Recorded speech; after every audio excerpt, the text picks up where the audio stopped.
Good morning. We're live. Welcome. I'm not Sue, although this is Inside Scoop with Sue. I'm Kamyra. Sue and I switched days this week. So she was on Tuesday and I am on Thursday. Thank you for finding me on a Thursday. Today we're talking with Carol Muleta about positive discipline. She's going to describe her 5 C's approach to discipline and how we can use that to build good parent-child communication. I'm just going to read a little bit about her for you. Carol is a parenting strategist and consultant. She was named the 2019 DC Mother of the Year by American Mothers Incorporated. She hosts the Parenting 411 show and was named Radio Personality of the Year at SpeakerCon 2019. She's a 4-time best-selling author, and she recently released Mother's Work, Pearls of Wisdom, and Gems from My Journey. Carol will be answering your questions live on air. If you have any questions, just post them in the comment section, or if you have comments, go ahead and post those too, and she will address them live on air. If you are watching us via a replay, thank you and welcome. You can communicate with others who are watching us via replay, but Carol will not be available to you if you're watching us via replay. But if you're live, please post your questions and comments. Good morning, Carol. Good morning. Thank you so much for having me. And I want to apologize for looking down from the screen there early on. I just wanted to share the broadcast out to my platform, the Parenting 411. But thank you so much for having me. And we welcome all of your followers who are now following us as we have this conversation. Okay, before we get into our discussion, I mentioned Carol's book. Can you show it to us? Absolutely. Let's see. Yep. Tell us a little bit about your book. Well, my book is a mini motherhood memoir about my journey becoming a mom of twins and really going onto this course of being a stay-at-home mom when that wasn't really initially what I had planned. And that's just what our journey was. We also had some challenges with when we learned that our son had learning disabilities. And so just that journey in terms of finding his team and ushering him as well as his brother onto college, which is where they are right now. And so I call it a mini memoir because it's intentionally small, because it has 7 pearls of wisdom that that really anchored me during my journey. But I also remember going when I had my children and they were going to different activities, and my son had different appointments and things like that. I always like to have a book with me. And so, I always had something in my purse. And so a lot of times those books were big. And so this is a nice small book. From a mom who also always had something to read with her, I appreciate that. Thank you. Something that we could carry along with the snacks and all the other things that don't belong to us but are in our bags. Yeah. Okay, let's begin with you telling us a bit about yourself, the Parenting 411, and how you got into this line of work. Sure. So 21 years ago, I gave birth to twin sons, and it just really changed my life. I just had no idea how much. As I shared earlier, I certainly expected to head back to work in about 6 months. But once I got home, I just really thought that this was a time that I could make a change to something that would allow me to really be engaged and connected with my sons. Just wasn't sure what. I didn't know that it would take me in this direction. And then, as I said, during that first year, it was just a challenge getting accustomed to managing 2 and really just parenting, because I really hadn't spent a lot of time babysitting young children. I had younger cousins and people like that, but I never had to truly care for them for a long period of time. And so there was an adjustment to that. And then toward the end of the first year, we learned that our son had some developmental delays. And so at that point, I felt that given what we were going to need to do, at least what I understood at that point in terms of having him work with people that could shore up his skills, I just couldn't imagine someone else driving my child around for me like that. It needed to be me. And I'm so glad, because I really got a lot of great feedback and instruction and guidance from the professionals that worked with him so that I could work with him at home. And so I think that piece of working with him at home and really looking, having a close up look at how children develop and how they acquire skills. And this was not only with him, but also his brother. I just became fascinated with it. And then as a parent, I also needed some skills, especially around would they turn those teachable twos. And so I needed to learn something more than no, no, no.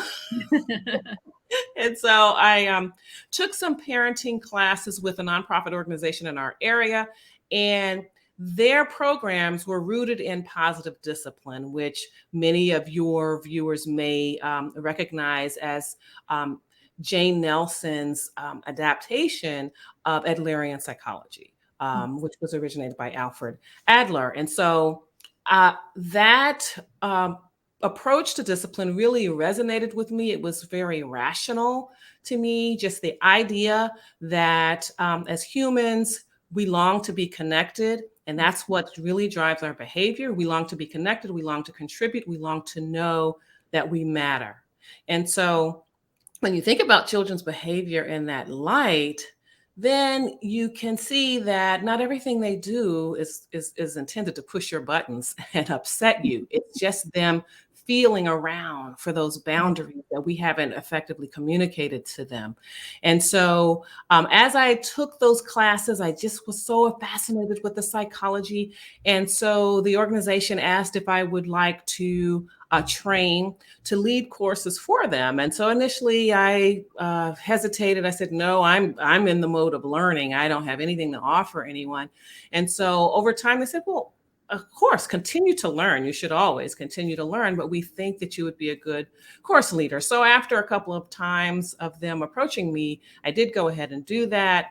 And so I started leading, I completed my certification with them about 16 years ago and began to lead courses. And then in 2009, I started a parent education company with another mom. And so for a few years, we conducted parent engagement programs and presented workshops for organizations in the community, based on our own philosophy, excuse me, also, rooted in positive discipline. And then a few years out from that, I started a radio show on Radio One's Baltimore affiliate. It's called the Parenting 411 as well on WOLB 1010 AM. And so that's really how I got into this work. And so my previous background was marketing. And so I think that helped me a lot in terms of even knowing how to present and teach my sons, to create materials that were interesting and engaging to them so that they would learn things. And of course, it informs what I do now in terms of figuring out ways to reach parents where they are, to give them the tools that they're interested in. I saw a survey that showed, it was done by Pew Research, that said that 73% of parents said that their lives began when they became parents. Yet 70% said it's the biggest life challenge they have.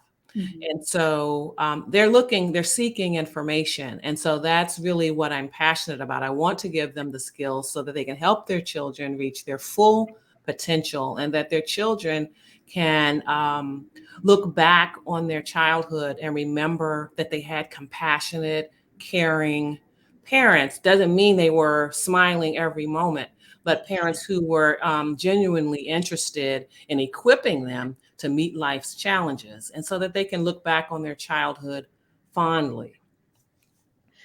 That's great. That's a wonderful story. Thank you. I want to remind anybody who's watching us that you can place your questions or comments in the comment section, and we will pull them up and address them online. So feel free to join in the discussion.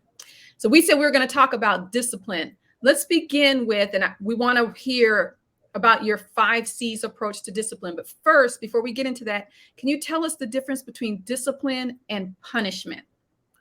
Oh, absolutely. So with punishment, there's that desire to make another person uh, pay or suffer or experience pain Mhm, because of an action that they've taken. mhm, Whereas with discipline, there is the desire, just looking at the definition, to teach and to instruct and to guide someone, whether they've made a mistake or not. That's the beauty of discipline. It's not something that, comes to the table because something has gone wrong. It's really a way of life. I mean, it's a way of doing things and a way of conducting yourself to meet certain situations that you're in, positive or negative. Okay. So we got that, everyone. We got a difference between discipline and punishment. We're not here to talk about punishment today. We're here to talk about discipline, specifically Carol's 5 C's approach to discipline. So now I'm going to step back and you're going to tell us all about that. D Walker says hello. Hi, D. Thank you for Hello, Dee. joining us. Okay, go, Carol. Run with it. Your 5 C's approach. Absolutely. And I call them the crucial C's for discipline. And so, again, my personality has always been kind of connecting the dots kind of approach to life, very rational. Things had to really make sense to me. And so, when I read a book, there was a book that I read when my children were younger. It was a book for parents of Black children, and it was called Sticking to, Watching Over, and Getting With. And so I'm telling you, that book is timeless, like it could have been written just the other day, because not only does it have a positive discipline principles, which of course that was something that I was interested in, uh, but also it talks about the context within which Black parents are raising their children. There are other things that we have to consider that non-Black and brown parents simply don't have to consider. And so, one thing I drew from that was that in the approach to discipline is very much depends and very much rests on a three-legged stool. Now, they didn't say that it's a three-legged stool, but that's what I say. And the legs are affection, protection, and correction. And so of course, if you take away one of the legs, the stool will not stand. So you can love them and lavish them and connect with them and, tell them you love them all the time. But if they don't understand that you are there to protect them, and establish boundaries to keep them safe, um, that love is not enough. And the same thing, you can be driven to protect them and keep them safe at all times, tell them what to think so they don't make mistakes. But if you're not coming from love, they're not going to receive it. And then correction. You can have all of those other things, but if you are not going to prepare them for the game of life, what is expected when they get out there in society, all of your emphasis on training is just not going to matter. So it's so important that those three legs are intact. And so when I think about my experience in parent education, both with the nonprofit organization, with the my former company, what I've brought with me into my new work as the Parenting 411 are the crucial C's. There are 5 of them. And so the first one is connection. So your children really, really need to understand that you're genuinely interested in them as people, not just telling them what to do. And also, obviously the affection. And so, what I say there is that you've got to make room for the magic. And what I'm talking about there is being available. And I will be the first to admit that in the beginning, I struggled so much with it. I tried to stay, because I was using my business mind, and I had to stay 2 steps ahead of what these kids were going to need Yeah. instead of just being with them. Mhm. So I had to definitely learn to make room for the magic. And so obviously that's very important. This is a teen show. So let me bring it home. We've got to be there for them. not just in the next room, not just in the house, but they need to know, even if they're not interested in being with us right at the moment, that we are available if they need us. And so we can look for those patterns. There are times when they like to talk. There are times when they do want to go to their room and read, or they just want to be by themselves. But they often come down for snacks, and they often kind of wander, and they won't say, "Mom or Dad, I want to talk," but they're kind of clinging to you or coming sitting with you. So notice those patterns so that you can clear your schedule so that you can just be around for when those moments are that they want to really talk. And then we've also got to constantly be looking and listening. And I say listen with your eyes and your ears, because you have to take in the whole picture, because their enthusiasm, their level of energy, the speed with which they're speaking, the volume, all of that can convey the message even better than their words. I mean, I believe it's an insane number, like 93% of communication is nonverbal, right? So you've got to pay attention to that. And so there is, you can create a way that we talk about doing that is having special time with them. So with your younger children, it's a lot easier, and you can often do it every day, like 20 minutes every day. But as your children get older and have longer school days, they have extracurricular activities and other interests. It may be an hour a week. But during that time, whatever it is, it's interactive. It's not, looking at a TV show where nobody's saying anything, but it's something where there's some back and forth. So when it's your children, you're playing a game they love, even if it's the 20th time that you've played it, you're playing by their rules, you're asking them questions, and it's in those moments that you can really learn things that you won't necessarily get by asking. Now, as my children got older, we call that hang time. And so, it was just talk about what they want to talk about, go where they want to go. And it doesn't have to cost money either. That's the important thing to remember. It doesn't have to be extravagant. And so the next crucial C is clear and concise communication. And so, of course, that entails the teaching, the training, addressing any questions, being clear about when you state boundaries or whatever, taking that time to be clear, because a lot of times we think our children should know things because, they have eyes, they have ears. Didn't they see this happening? So we forget that we actually should walk them through it. And that's a way we're investing in them. We're showing them that I'm betting on you. Like, I'm spending this time teaching you something because I know you're going to be able to use it. And so also, another part of the communication is acknowledging and affirming them. So acknowledging what they're feeling and, recognizing that there's no right or wrong feeling. It's just, and you can affirm their right to have that feeling. It's just, what do you do next? What do you do when you act on those feelings? That makes a difference, because that can impact you and it impacts others. And another crucial piece of communication, that clear and concise communication, is to empathize and encourage. So acknowledge, you're empathizing with where they are. I understand. I understand how you feel. I can imagine that felt really disrespectful when that happened, at school, when your teacher said that to you in front of your classmates or something like that. And it's also the use of when then statements and if then statements, letting them know, hey, I understand that you want to go out on Friday night after the football game with your friends.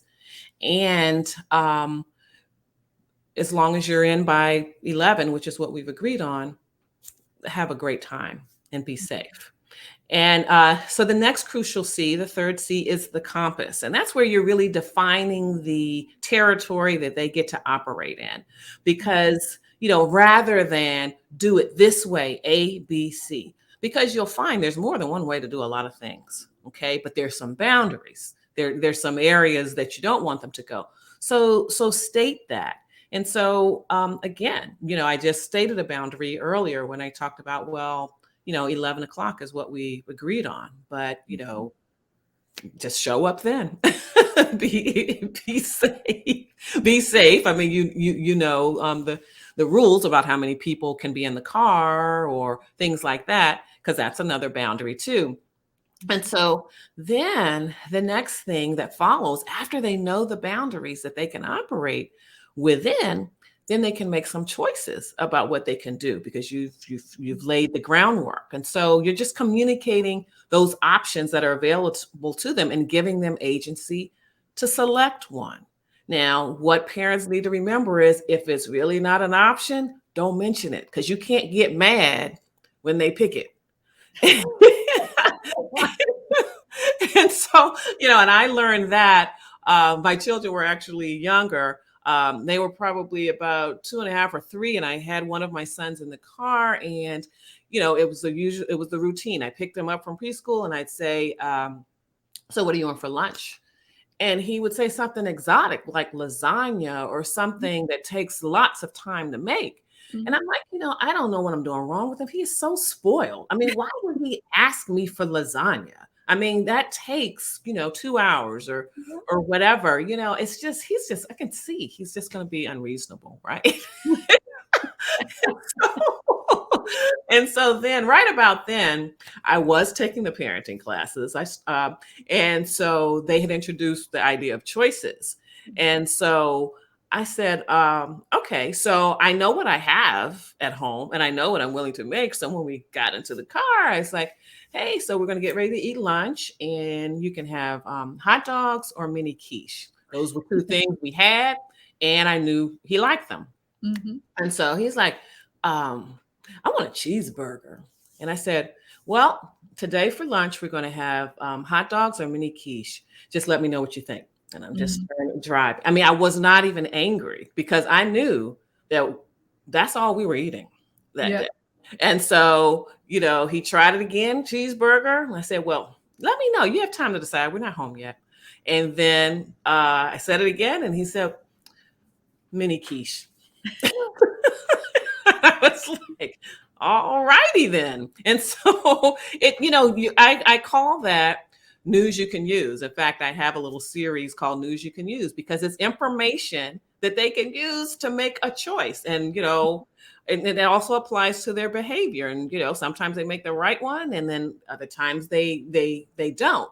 And so there may be a task or something that you want them to do. And again, there's more than one way to do it, more than one order, more than one sequence. Do you care how the car gets washed, whether they vacuum the inside first or wash the outside? I mean, there certainly could be some ways that make more sense. Let them figure that out. At the end of the day, we need the family's car washed before Mhm. you can take it out or whatever. So the last C is consequences. And that's where we allow natural or logical consequences of their actions to play out. And, sometimes that can be tough. But that difference between punishment and discipline. You're allowing the consequences to teach as opposed to some pain that you're inflicting on them to teach them a lesson for some mistake that they've made. So it might be how they manage their lives around, making sure that they complete their household jobs. Say, everybody should have a job around the house to keep it running. Mhm. But and their extracurricular activities and things like understand you can be on this team, you can play this instrument, you can go here with your friends. But our family values education, and your homework and your assignments need to be done. So, like an example is that when my children were in early elementary school, um, yeah, early elementary school, there was no TV during the week. Mhm. And so, but then, as they were approaching middle school, I was like, well, as long as I see that the homework is being done, they can have, of course, there was still a limit of how much TV you could watch every day, but why not? If they have things under control, why not?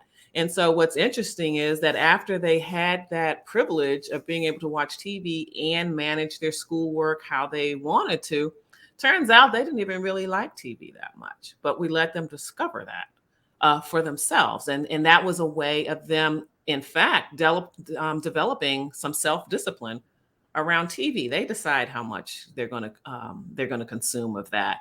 And so that's, self-discipline is really, really what we're looking for. We want them to be able to govern themselves. But of course, in the beginning, we have to set up the boundaries and the guardrails to keep them safe and to help them to focus and learn the lessons for themselves. So I get that this is all we're taking steps towards self-discipline so they can govern themselves.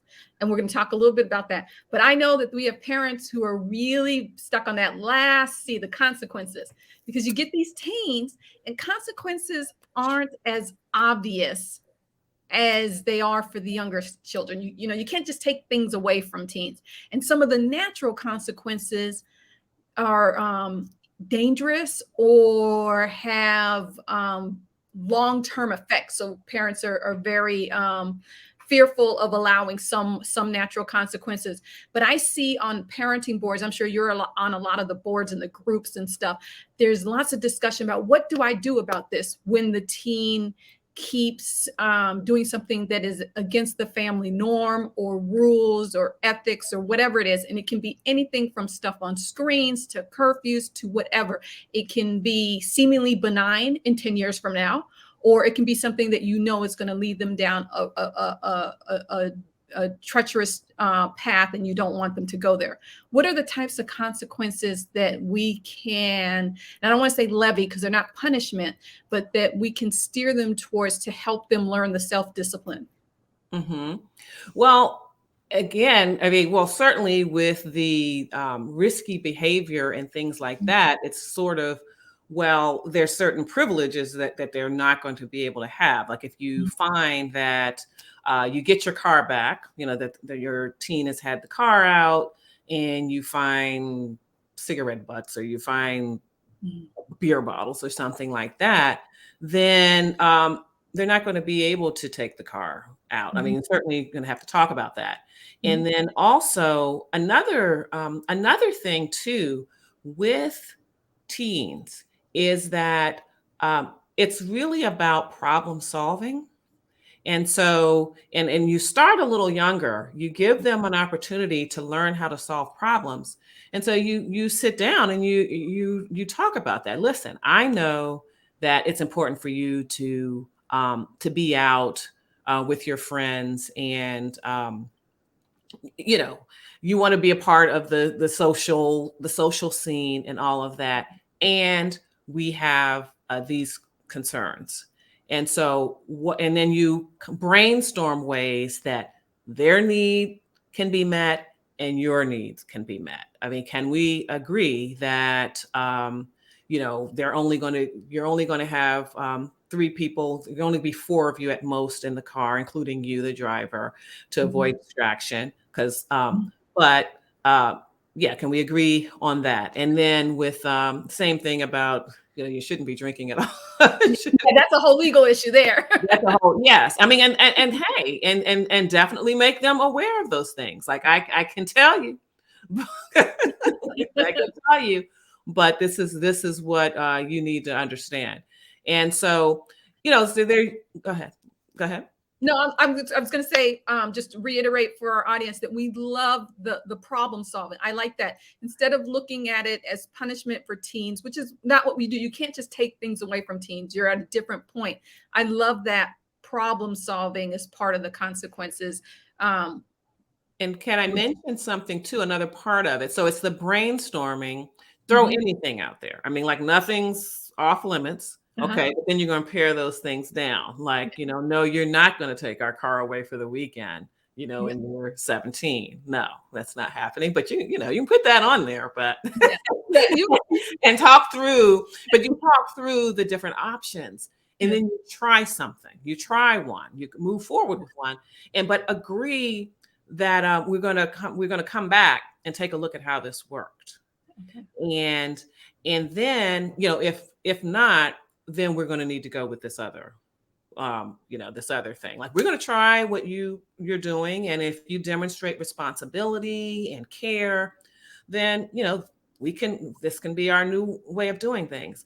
And if not, then we're going to come back to this other approach that we feel comfortable with. And again, parent and child need to be comfortable with it. So you're not saying, I don't like this, but I'm going to let you do it. It's like, well, we have to work through our concern too, as well as us meeting yours. So problem solving is way more effective at that point. And then you've had the discussion. You should also, I should say, talk about, well, what are we going to do if this kind of doesn't, like if a rule has been broken, let's understand that this is what we're going to have to do. Like, so understand that consequence. So they can make that, they know they're making an informed choice, whichever way they decide to go.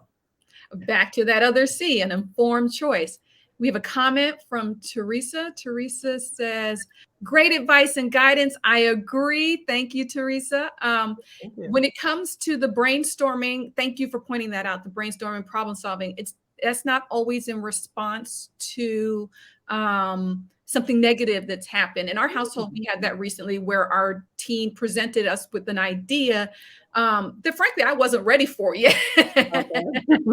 And so we had to discuss it and brainstorm and find ways to both of us to be mutually happy. It was actually a family thing because everybody had differing opinions about this thing he wanted to do. And it was over time. So it may not be immediate parents. It could be over time. Right. And you bring up a very important point that I think it can have a powerful impact if it's something that they want to do. And like, I'll use an example. I have a son, well, my sons both are in college, but one in particular wanted to drive back with one of his classmates back to school. This was a 15-hour drive. And, right off the bat, nope, not comfortable with that. And let's be real. My Black son and his brown friend were going to be riding down to the South, going through the South. I mean, really all through the South, down to Florida, where he's in college. And so, my husband and I had a hard time getting our heads around that. And so, we had to talk about, like, it's on the one hand, we were like, it's something great to do. He's, being independent, and, ideally that should be an adventure. I mean, a road trip and all of that. How can we make this work? And so we did talk about that in terms of checkpoints, calls. Let's look at the hotels along the way, so that if you all are tired, because they even worked out a game plan of how long each would drive to give each other a break. And so once they did that, and of course nowadays with technology, you can also send someone your route through Google or Waze or whatever. We were a lot more comfortable, as opposed to no way, because that was absolutely the way I felt initially. But that moment of like, how can we make this happen for you, coming from the parents? Like, you want, let's figure out how we can make this happen, can really, you're just really pouring into their dream, their vision for their lives, and you're helping them to be independent, as opposed to automatically saying no. I love that. How can we make this happen? And we're pouring into their dreams. We're pouring into our teens who are going to be adults very soon, whether we're ready or not. We are at the end of our time. I always ask for one takeaway, the one thing, if it's only the one thing that people remember, what should it be? I have two. I love the affection, protection, correction as the three-legged stool of parenting. Thank you for that. And the whole idea of problem solving and brainstorming around consequences. And I think that's going to help a lot of people. I'm going to use that when people ask for punishments, because I see a lot on these teen parenting or parenting of teen sites and groups. How can I punish my teen for XYZ? And it always rubs me the wrong way. So I thank you for that tool to share with other people. What is your one takeaway that we should have, that the audience should have? Well, it absolutely is the three-legged stool that positive discipline rests on it, affection, protection, and correction. And I would also add that your very relationship rests on it. So definitely think of discipline within the context of your whole relationship, not just managing a child's behavior. Thank you. Thank you so much for spending time with us today, Carol. I want to tell our audience that's it for today. But join us tomorrow. We will be here again live 10:30 a.m. Eastern time again tomorrow, Friday, where we'll be having another discussion that'll help you navigate the terrain of parenting and raising teens. Thank you for joining us today, and we'll see you tomorrow. Bye.